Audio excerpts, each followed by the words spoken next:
Designated issue number 1. Establishing shot. We visit the planet Alpha 7 in the Duras system. 2 moons orbit around the planet along with the green sun. From space, it seems like a serene body of life, but a raging battle between the peaceful Forlons and the warlike Geronians have torn it apart. On the planet, we visit an old alien castle. From the looks of it, the surrounding area has just seen a great battle. Lots of destroyed ships, tanks, and smoldering ash cover the area. The castle itself is worn, but has no battle damage. Inside the throne room, King Tesson is standing on the throne room's balcony, surveying the damage. Although he may not look his age, the king is over 400 years old. The grand entrance doors to the room open as Futak, the king advisor, rushes in. Your Majesty, I've just received information that the Geronians are planning another attack. Calm yourself, Futak. We will repel this attack just as we have done with all the others. But the report says this attack will have the full force of the entire army. Can we withstand such an attack? There's more. King Brigon himself will be heading the attack. That's insane. Why would he? Sire? Summon the designated. Have them meet me in the power chamber. The king leaves Futak standing in the throne room by himself. I fear the worst. A few minutes later, inside the power chamber, which has 3 floors, a different color light on each floor, a transport chamber, and a power core, Forlon scientists, the king, and well-armed elite soldiers gather around a lighted chamber with 3 tubes in it. 5 soldiers stand at attention behind the king and the head scientist. Futak is there too. As you requested, sire, we've prepared to remove the star fragments from the power core. But I must implore you to— Remove it! But sire, removing our newest and best power source at a time like this is— Silence! These fragments are not just a new power source. They are, in fact, much more. Yes, but we have just only begun our research. Taking away such a find is— Remove the fragments. The head scientist presses some buttons on a nearby panel. Then the tube starts to descend into the ground. There's some smoke surrounding the center tube, and when it clears, we see a metal staff that holds the 5 star fragments in place. They're about the size of diamonds you'd see on an expensive engagement ring. The king, who is visibly upset, turns towards the head scientist. Where is the 6th piece? We cut to see a full room of brutish Geronians standing over a dead Forlon scientist. A transport portal is behind him in the research room. There is 1 remaining scientist, and he gives King Brigon of the Geronians the 6th fragment. The king has an overpowering presence. The king nods to one of his men, who then kills the last Forlon scientist. Moving back to the power chamber, King Tesson turns towards the 5 members near him.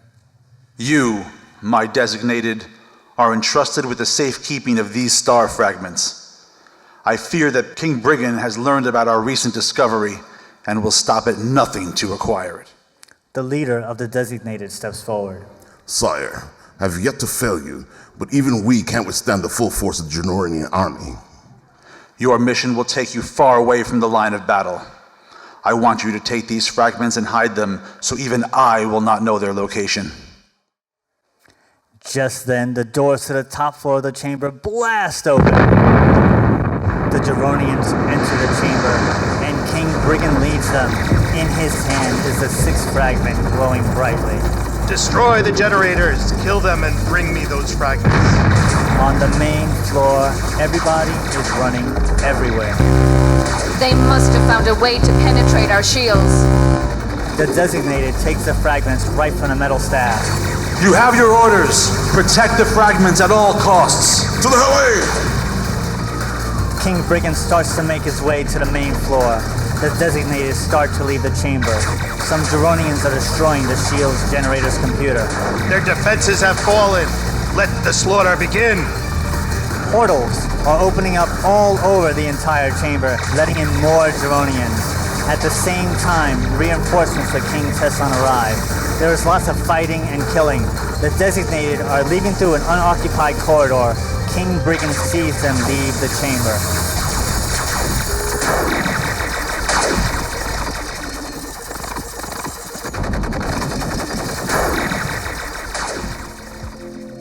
Much later, on Earth, inside a bedroom apartment, Natasha, blonde, mid-20s, physically fit, is in the right middle of getting dressed for work. She's in a rush because she's late. The clock reads 3:47 p.m. Her open purse is laying on a bed where her name tag rests on top of it. Natasha pulls up her pants with one hand and pulls down her turtleneck sweater with the other. She is a hot mess. Damn it! I can't believe I'm late again! Now dressed, she grabs her name tag, which reads Natasha, from her bed, as well as her bag, which she grabs from the bottom. All of her stuff falls out of the bag. I can't get a break. Something always slows me down.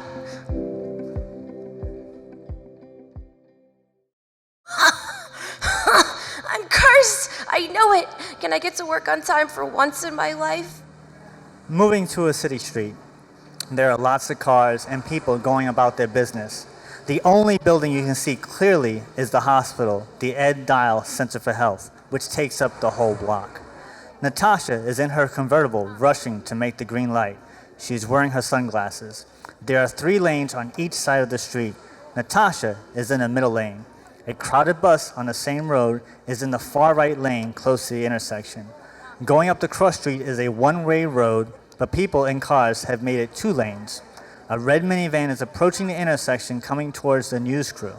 The reporter is standing right in front of the hospital, but the camera guy is shooting her at an angle so that he can just see a bit of the intersection. They are doing a live shoot.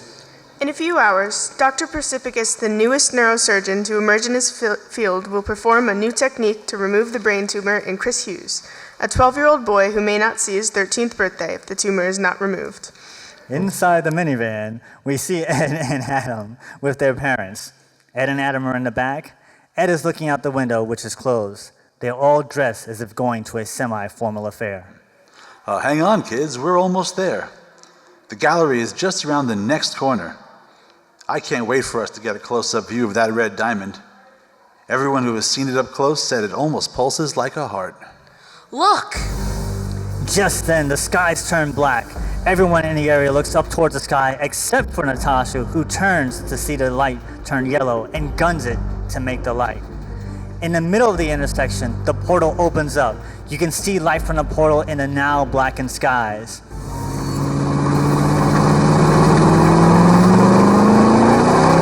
Natasha veers to the right to avoid the portal nearly hitting the bus.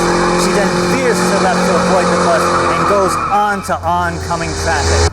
The bus, nearly hitting Natasha, avoids all the cars waiting at the red light, but plows into the people walking by a fountain and people waiting for the bus.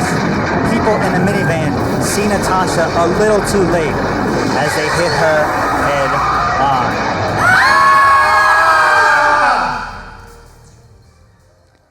Interior in the hospital room. Sometime later, Natasha lays in a hospital bed. She is moving her head violently. No! Look out! Natasha wakes up to see Dr. Precipicus standing above her. Relax, we thought we had lost you, but you're fine now.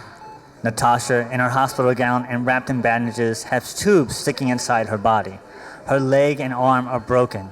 Her head is all bandaged up, but you can still see her face. What happened? Where am I? You were involved in a massive collision outside the hospital. I'm Dr. Precipicus. I have been taking care of you. You mean an accident? All I remember is this light.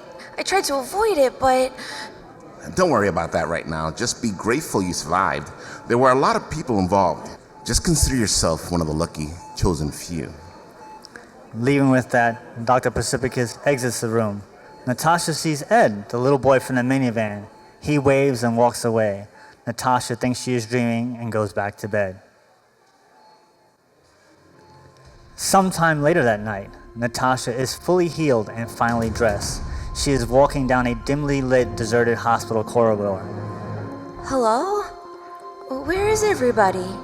She tries all the doors, all locked. We hear the voice of Ed. This way. Over here. Hello? Who said that? One door opens.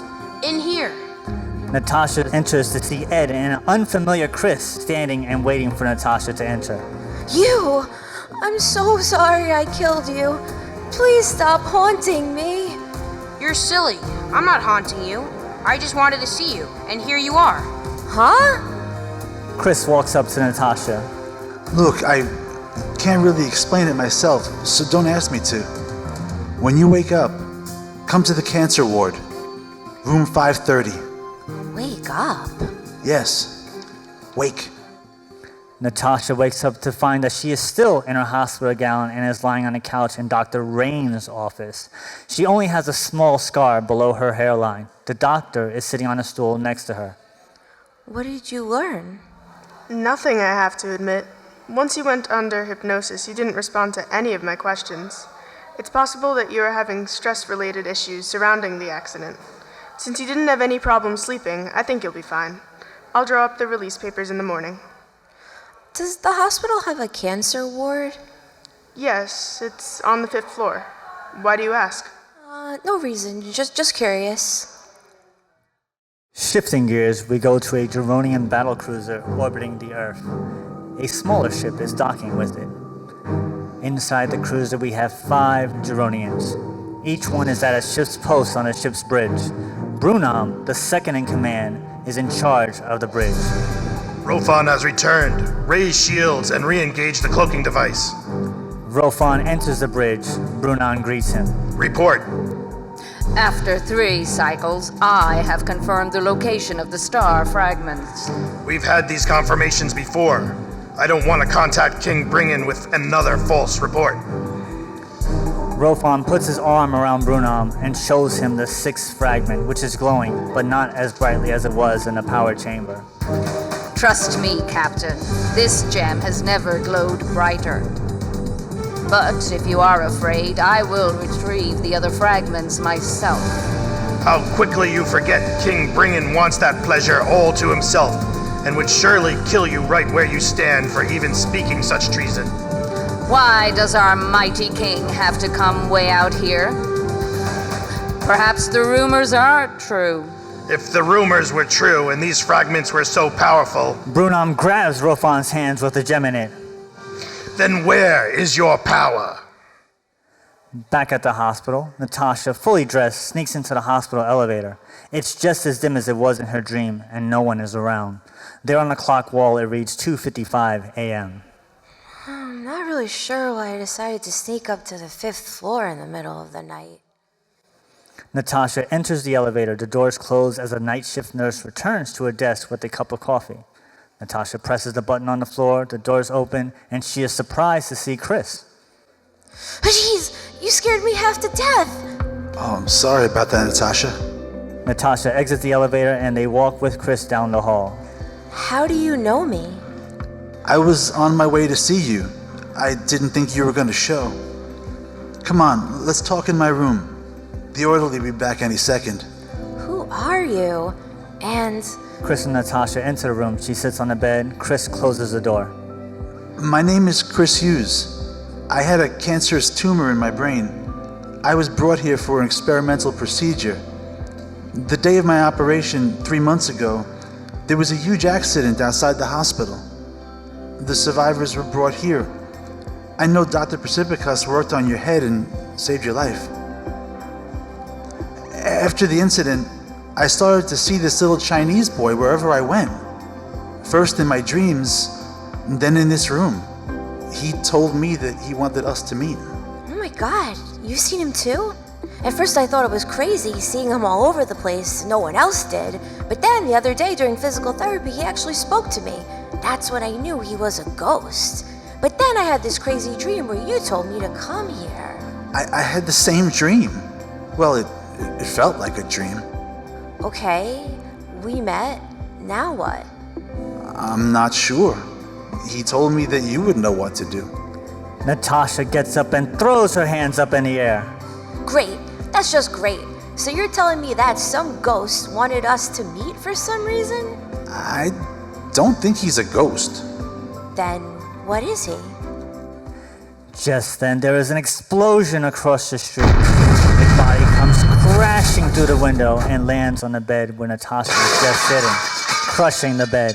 Natasha and Chris are thrown to the floor. They look at the now destroyed bed. The body turns out to be a burnt to a crisp Geronian. What the hell is that? It looks like a body. It's a good thing you moved when you did. Yeah, lucky me. Not too much later, Natasha enters the floor of her apartment for the first time in months. Carrying her mail, she sees a notice on the door. It reads, "Dear Mrs. Ash, we've been trying to contact you regarding your past due rent. Please contact us as soon as possible, management." Natasha opens her door, walks into the apartment. Inside, she turns on the TV, and the same reporter from the accident is on. Live from the Okasa Gallery, where a violent explosion last night took the life of a security guard. Police have yet to find the mysterious red diamond which has been on display for 3 months. Foul play is not being ruled out. An interesting side note, this reporter was nearly killed not too far away from the explosion where one of the city's deadliest multi-car crashes in recent history happened. Many locals are starting to call the area cursed. Join me for a special report on this tonight at 6. Back to you, Jim. Natasha starts to go through her mail, but is interrupted by a bright light coming from her bedroom. She slowly approaches the half-open door. If there's a ghost in there, please don't kill me. She pops her head into the bedroom. Well, it's not a ghost. Natasha sees King Brigand with the 6th fragment in his hand, glowing brighter than ever before, pointing right at Natasha. He is smiling. Lucky me.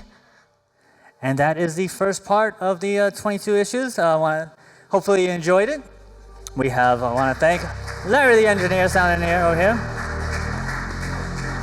Rafael Tavares. Gerry Glennon. Patrick Devaney. Man Jenny Feldy. Julie Kolinsky. Riley Kolinsky. Director and screen adapter Lee Kolinsky.